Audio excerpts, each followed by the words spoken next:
Greetings, and thanks for tuning in to the premiere episode of the Astra Kansas Money Talk podcast. My name is Joe Blubot. I'm joined by our host Bob Schwartz and Mark Johnson of Bob Schwartz Financial in Silver Lake, Kansas. Welcome, gentlemen. Hey, welcome. Good morning. So a little bit about Bob. Bob has been in the financial industry for more than 47 years, guiding investors through every type of market and economy. His experience is invaluable, and he's helped countless people achieve their financial goals. And Bob, we'll talk a little bit more about your life work here as we go through this episode this morning. And joining Bob is Mark Johnson, and Mark's newer to the financial planning and retirement industry, but brings a different perspective. He comes from an education background and approaches personal finance with the heart of a teacher. He's passionate about breaking down complex financial concepts and making them accessible to everyone, especially those just getting started. And welcome, Mark. Welcome, Bob. Maybe take a few moments to talk a little bit about your backgrounds and how you want to bring that to the podcast that we have the premiere episode of. Well, I'll go first since I'm the old man. I grew up in a little town called Onega, Kansas, 800 people. And I've lived in Kansas all my life. I went to Wichita State. I'm a graduate of Wichita State University. And I've been in the financial industry since February of 1977. And have enjoyed every minute of it. I started out in the insurance industry with a mutual fund license. And as a few years went by, I realized that my passion was for equity and for the stock market and for helping people reach retirement goals. Found out about something called certified financial planners. So I went and got that designation, which really helped me understand the fiduciary role and helping people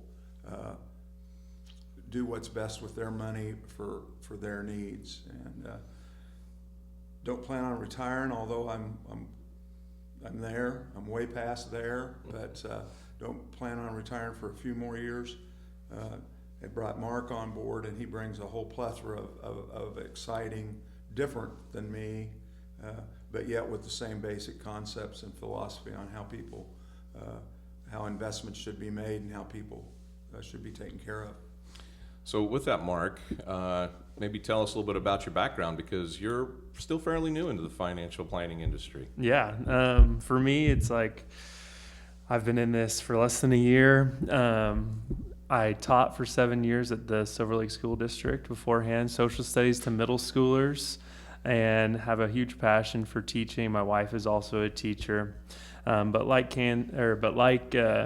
Bob, I've lived in Kansas my whole life. My parents are from small towns in Kansas. I grew up north of Topeka, went to Seaman High School, and then attended Kansas State University after that.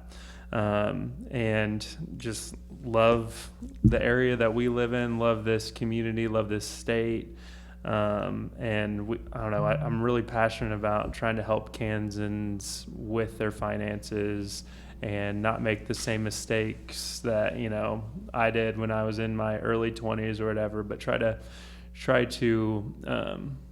help people get started with investing, with their retirement, I think is a true passion of mine now. And you mentioned Silver Lake. Silver Lake's a very small town, just a few miles west up to the capital city of Topeka. And just what's I think's great is we love our town. We all live within 2 blocks of each other. We're truly neighbors in every sense of the word.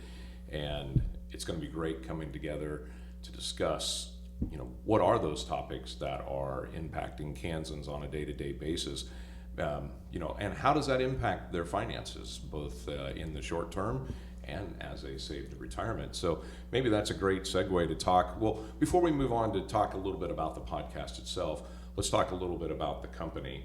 So Bob Schwartz Financial. Bob, you mentioned you've been here in Silver Lake for decades. There's an office here in Silver Lake. There's also an office in Victoria out in western Kansas.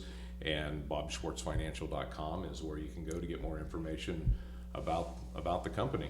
I want to point out that all three of us would say out in Victoria, Kansas and western Kansas, but if we were sitting in Victoria, they'd say central Kansas.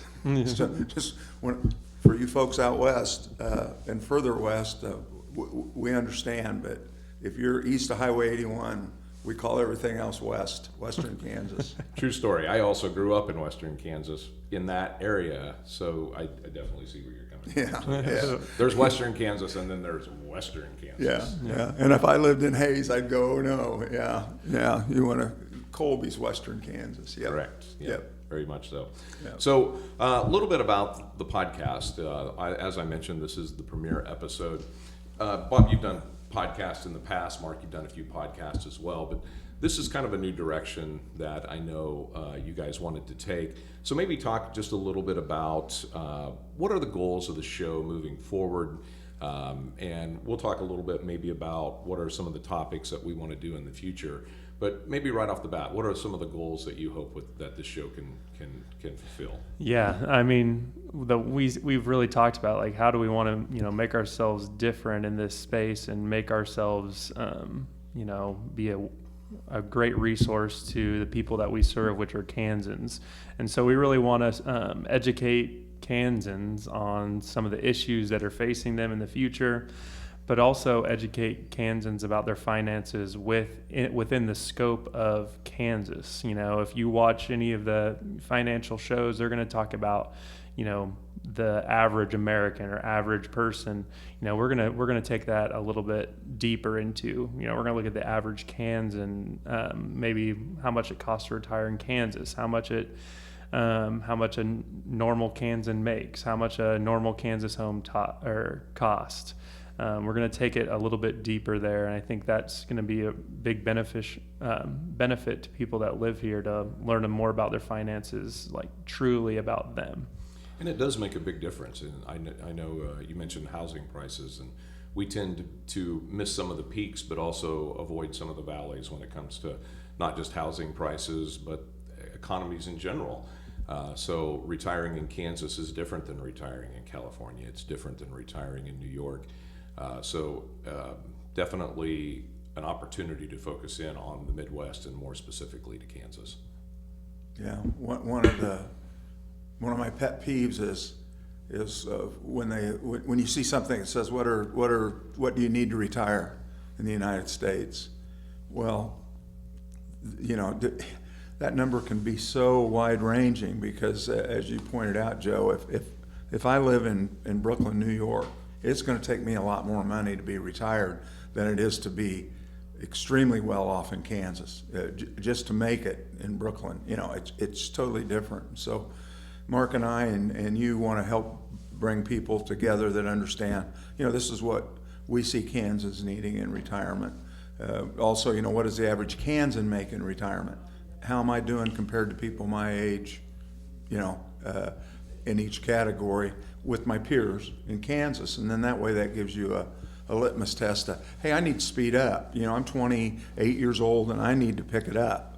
Or, hey, I'm doing great. I just need to keep plugging away and doing what I'm doing. So. And maybe even in some cases get the opportunity to take the gas off a little bit and maybe enjoy life a little bit. Absolutely. A very important part of having a healthy financial life is we've all, in my 47 years, I've had, the clients that just don't have a care about money, and they don't have any money, but they don't care, and they're happy.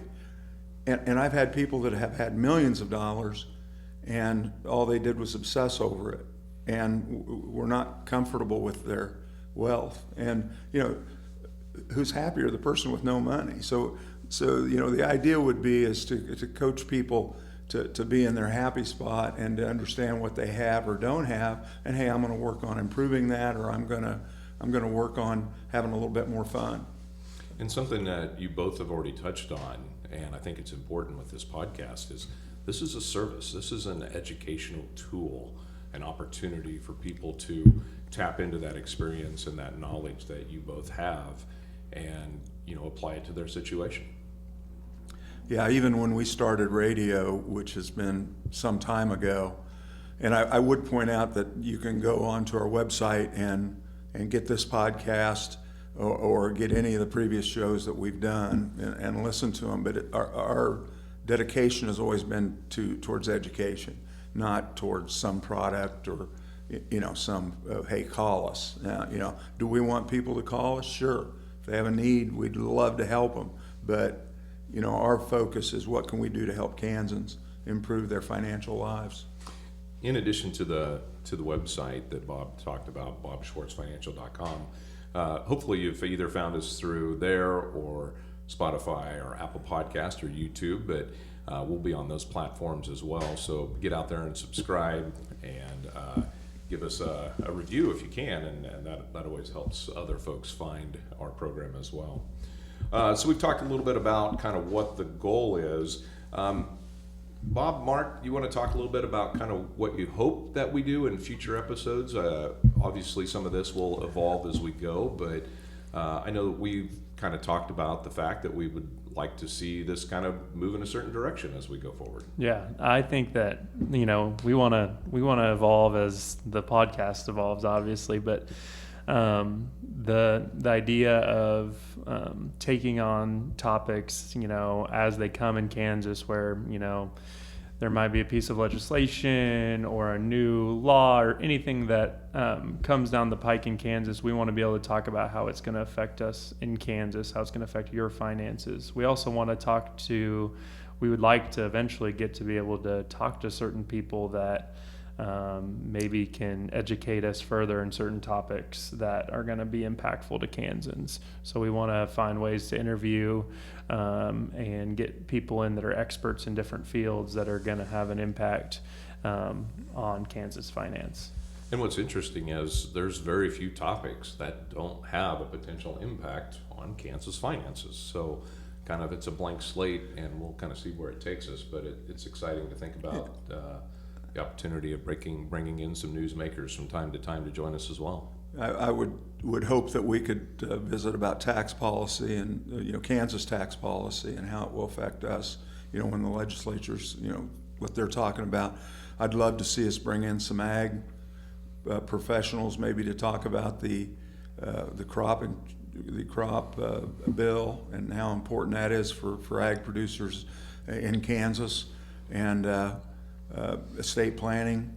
Have some professionals in to talk to, that can kind of lay out what people can do to be efficient with their estate and with their legacy planning. So, yeah, I would hope that as it moves and as we find out what people want to hear about, I also hope, and I know you and Mark have both brought this up when we were talking, is to have questions. Have people email in questions they may have about finances. Because I will tell you, in my time in this industry, I've never seen two families that were the same. People's finances are like their fingerprints. They're all different. And does that mean we have the answers for all of them? No, it doesn't. But it certainly means that we might be well equipped to help aim you in the direction to get you the kind of advice that you need at this point. And you bring up something that made me think too, Bob. As we talk about a subject and you guys give your expertise on that doesn't necessarily mean that piece of information at that particular time fits well with that situation that you're going through with your family. So it's always good to put a caveat out there that we'll talk about some general topics, but you need to make sure that those apply to you, correctly. If it's 20 degrees this morning, and I have a 3-year-old grandchild, that grandchild can't wear my coat to go play outside. It needs a jacket that fits them. And in your financial life, you need a jacket that fits your family and you and is comfortable. And I think that's a great point you just made. Great. Well, let's move on to our topic for today. We're going to talk about a couple of things, and I know you wanted to talk about the current state of the state. So, Mark, do you want to maybe start us off with that? Yeah, for sure. So really, I just wanted to today look at some of the baseline data of Kansas. So what are some things going on that here in Kansas to give us a better picture of the average Kansas, average Kansan home, all that good stuff. okay, and kind of see where we are right now, so that when we refer back to things in episodes, maybe we have a little baseline data. So first thing I'll start out with is in Kansas right now, our median household income that I found, and this, the websites, I found about 3 different answers when I looked for this, but all of them are around this $69,000 average median household income that I found. Like I said, I found a couple different ones, but it was around this $69,000 marks, which I thought was, some people are going to look at this on either side of the coast and be like, wow, but How do they get by with yeah, that? how do they do that? But really in Kansas, the reason for that is we're the 13th lowest cost of living state in the United States. So that right there answers that question for anyone. It is almost 17% less expensive to live in Kansas than the rest of the other parts of the United States. Yeah, So, that's pretty amazing. yeah, that's pretty powerful. Yeah. Yeah. That's not New York. That's the whole 49 other states. Yeah. We're 17%. Yeah. And so, in Kansas, I thought this was, again, the housing numbers were kind of tough that I saw, just because I think it's a little skewed just because of the bigger cities. But it says the median home in Kansas right now is $290,000. I would say I thought that was a little high number I found. I found some other numbers that were around like 237 or 240, and I thought that was probably more correct. But And I would concur with that. Yeah. So I am actually a licensed real estate agent and do most of my work in the Topeka area, and I would say that the average median income or median home is probably in that 240 to 250 range. yeah, So there's a lot of, you see a lot of each side of it. So there's a lot of homes that are a lot lower than that, but there's also neighborhoods in Kansas that are, on the high side of that. So I would say that 250 is probably right in that ballpark. yeah. Kansas is kind of weird with our housing market because we see some bubbles in there not bubbles, but we see these areas that there's pretty high cost of living if we're looking, south of Kansas City on the Kansas side, or even some of our oasis cities, as I call them, like Hayes. Houses are pretty expensive in some of these areas that are, different parts of Wichita as well.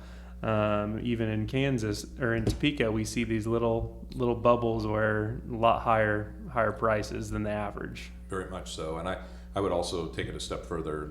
Your college towns, especially Manhattan Yep. and Lawrence, you really see a pressure on the prices for sure. Yeah. I think another thing interesting about housing is 2/3 of Kansans own a home, are homeowners. And I thought, wow, that's going to be high. So I looked at the national, and nationally 64% of Americans own their homes, which I think makes us unique in the world in terms of That high of ownership. yeah, and to go back historically, it's how we do real property. Otherwise, you own the ground that your property sets on, and that's it's not that way in every country. It's not that way. Yeah. But a lot of us own homes, and I think part of it is because it is generally affordable for people that have the ability to save up some money for a down payment. And what's interesting is, just like the rest of the country, over the last few years, we have seen the price of homes skyrocket, which is both a double-edged sword because it is a cost of living for people, especially those that are looking to buy a home. But it's also a piece of wealth for people that have owned their homes. So Right. If they'll sell it, which it's probably not going to happen, but unless they're moving up and spending more. I think one thing to bring up there that perked in my mind, I moved to Silver Lake July 1st, 1983. I paid less than $70,000 for my home, and my interest rate was 12.8%. And I just about had a party. We were so happy that we got under 13%. And so we went through that, and I was a boomer. I am a boomer. And when I moved here, what was I, 32 going on 33. So, had that high interest rate. Then all of a sudden, it's 30 years later, and my kids are buying homes.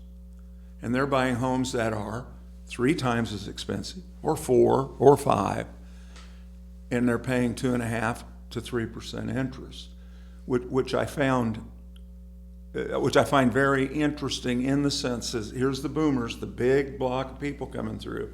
Interest rates go way up, and that money helped you guys as grandparents and great-grandparents buy CDs, because that was the mode of investing then, and they were making 12% on them. And that was fantastic, guaranteed money, you know. And then all of a sudden, the boomers are hitting retirement age. What are they getting on their CDs?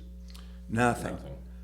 But their kids are able to afford these expensive homes. And I just find it interesting that, you know, nobody did that on purpose, but that the biggest demographic kind of helped with their parents' retirement, not by handing them money, but by having interest rates so high. And then that shrunk, and I feel like boomers helped their children through government policy of low interest rates, help their kids buy houses at a reasonable interest rate. Yeah. And I think we could do a whole show on interest rates and housing for sure, but what I find very interesting is how quickly the interest rates have changed recently. Not only did we go from, and anecdotally, when I bought my house in 2008 in Silver Lake, you know, we were at about 6.5%, and at that point, it was like, wow, that's a great interest rate. Yeah. And you know, it was, I think 90 or 120 days after we closed, we refinanced because interest rates were dropping that fast. We got down to a 5, and then 2 years later, we refinanced again because interest rates got down into the 3s, and we ended up locking in at a 3.5%.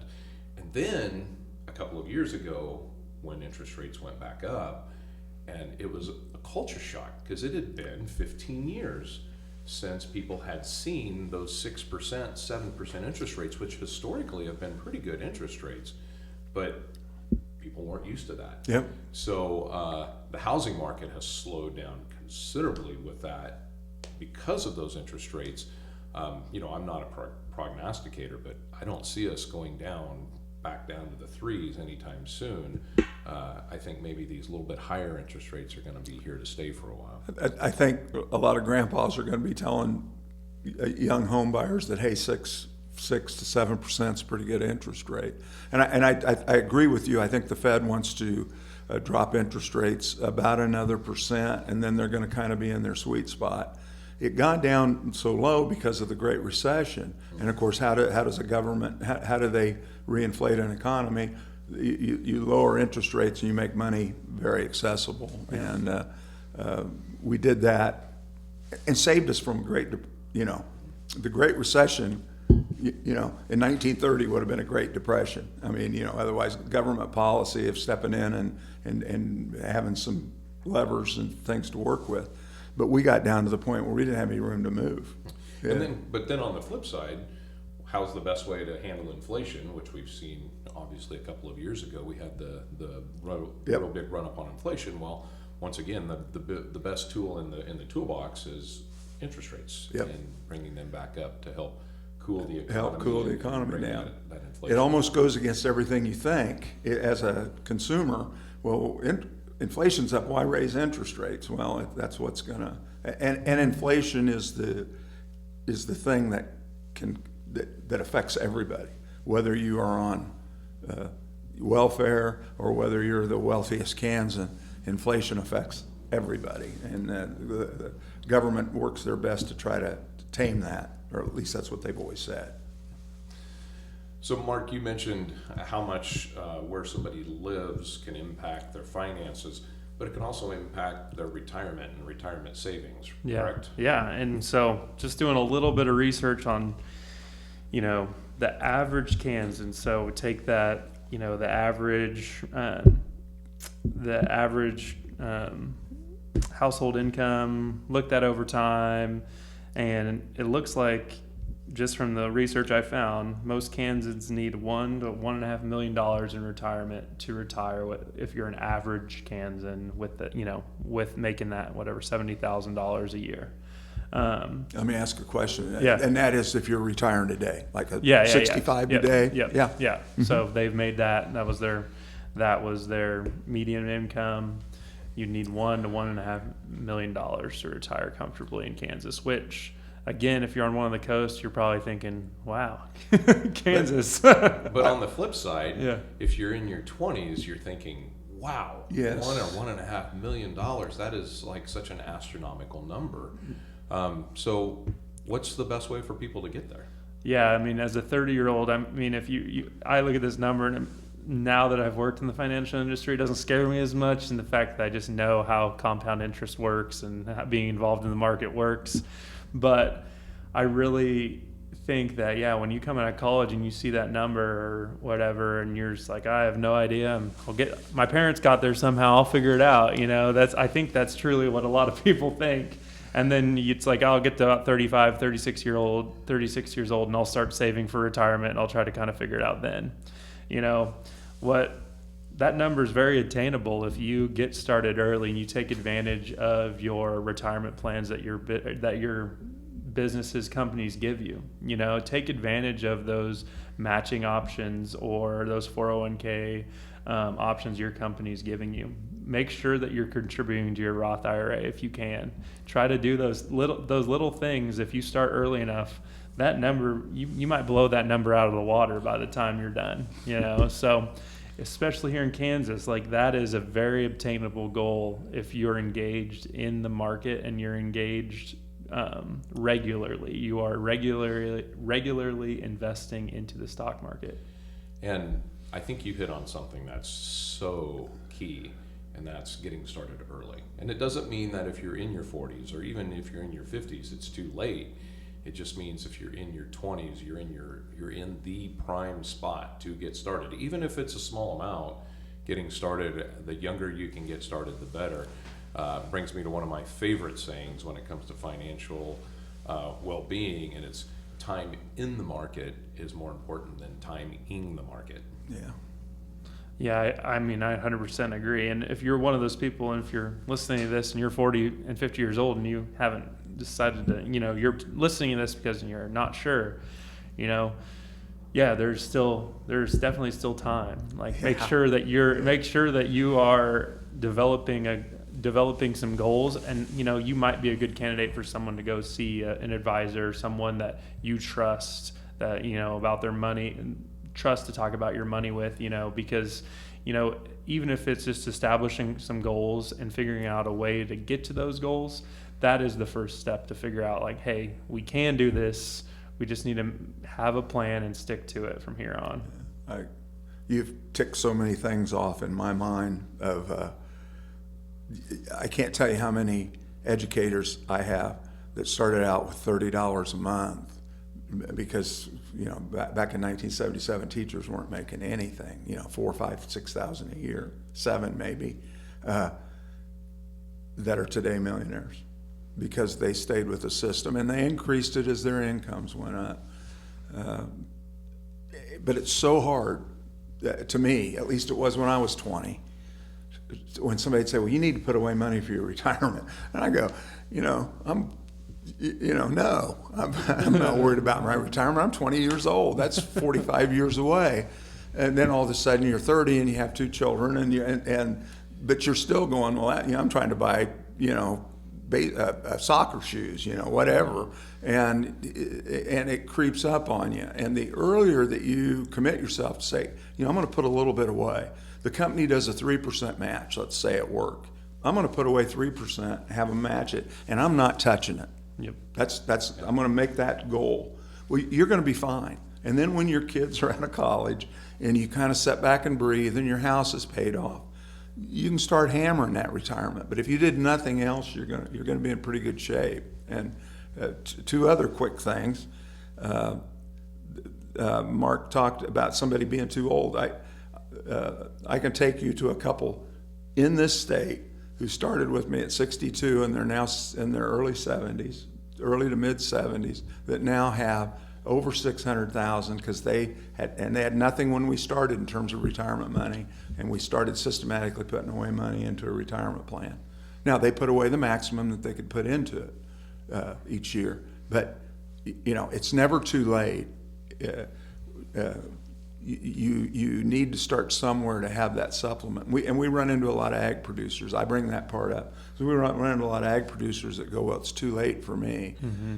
There's nothing wrong with having all your money in land, but there's absolutely nothing wrong with having money in land and having some money that you can grab without having to either get the income off that ground or sell the ground.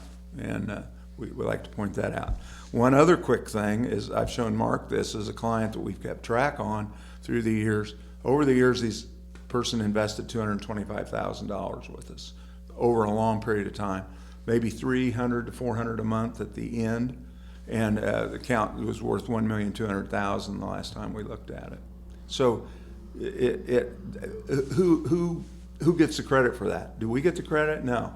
It's that client having the discipline to say, I'm going to put away money for a long, long period of time. Well, and I want to touch on one other thing, because you both mentioned it, but I think we can drill down on it a little bit. The earlier you start investing, the less you're going to end up investing out of your own pocket. And so if you can get started earlier, then you let that miracle of compound interest work on your side. Yeah, I was talking to the high school kids a couple weeks ago. We were talking about investing and whatnot, and I showed them this graph. I showed them a graph pretty much of, hey, there's an investor that was 20 years old, an investor that was 35 or 40. I don't remember what it was, but in 1985 they put $1,000 in the stock market, and I was like, what would, just in a basic S&P index fund, and I said, what would it be today? And they all guessed, and not very much. And I looked at the 20-year-old that put that $1,000 in, by the time 2024 had around, it was about $400-some thousand from a $1,000 investment. The 35 or 40-year-old, that same number is about $40,000 to $50,000. Just shows you that compound interest in that 10-year period, 10 to 15-year period. If you get that snowball rolling, it is a powerful thing. And anybody that's accumulated money, and the wonderful thing I've had throughout my career is I've seen people that were terrible with money, and I've seen people that were good. And I'm not real smart, but I'm smart enough to go, I want to do what they do. I don't. And so as you watch people do that, they never overstretch themselves on their savings. They just put away an amount over time, and they stayed consistent with that, and they increased it, as they could afford it. Mm-hmm. Yeah.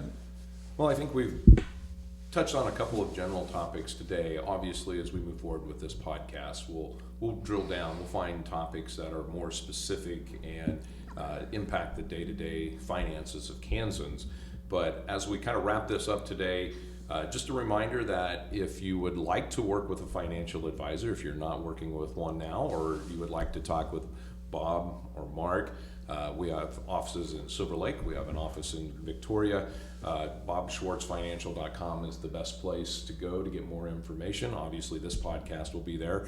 If you're finding us on Spotify or Apple Podcast or YouTube, we ask that you maybe give us a quick review or subscribe, like, all the things, and we will definitely be back for our second episode soon. So I hope everybody has a great rest of their week. Thanks, Joe. Awesome. Thank you.